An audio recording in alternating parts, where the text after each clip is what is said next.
एक दफ़ा का जिक्र है कि एक खूबसूरत और परअसरार जंगल था जिसे लोग जादुई जंगल के नाम से जानते थे। इस जंगल में तरह तरह के जादुई मखलूकात रहते थे, जैसे परियां, जिन और बातें करने वाले जानवर। इस जंगल के दरमियान में एक बड़ा और कदीम दरख्त था जिसके बारे में कहा जाता था कि इसमें जादू की बेपनाह ताकतें थीं।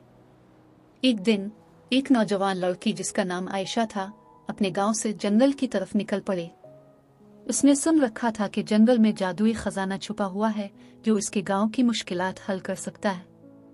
जंगल के रास्ते में आयशा ने तरह तरह के हैरत अंगेज मनाजिर देखे। हर तरफ रंग बरंगी फूल, मीठे फलों के दरख्त और चहचहाते परिंदे थे। जंगल में चलते चलते आयशा की मुलाकात एक प्यारी सी परी से हुई जिसका नाम नूर था। नूर ने आयशा को बताया कि वो इसकी मदद करेगी, लेकिन पहले इसे 3 चैलेंजेस का सामना करना होगा। पहला चैलेंज था कि उसे जंगल के सबसे पुराने दरख्त के पास जाकर वहां से जादुई पानी लाना होगा। दूसरा चैलेंज था कि उसे एक शरारती जिन को समझाना होगा कि वो अपनी शरारतें छोड़ दे।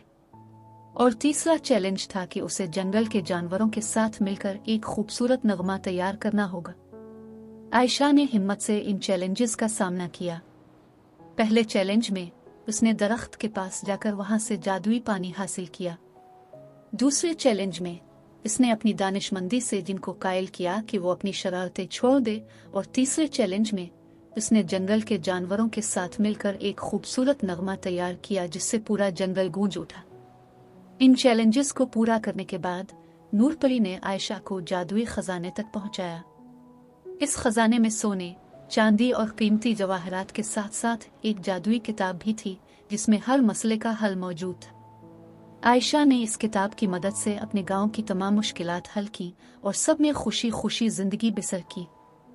यूं आयशा की बहादुरी और अक्लमंदी से इसका गांव खुशहाल हो गया और जंगल की मखलूकात ने भी सुकून और खुशी से जिंदगी गुजारने लगे।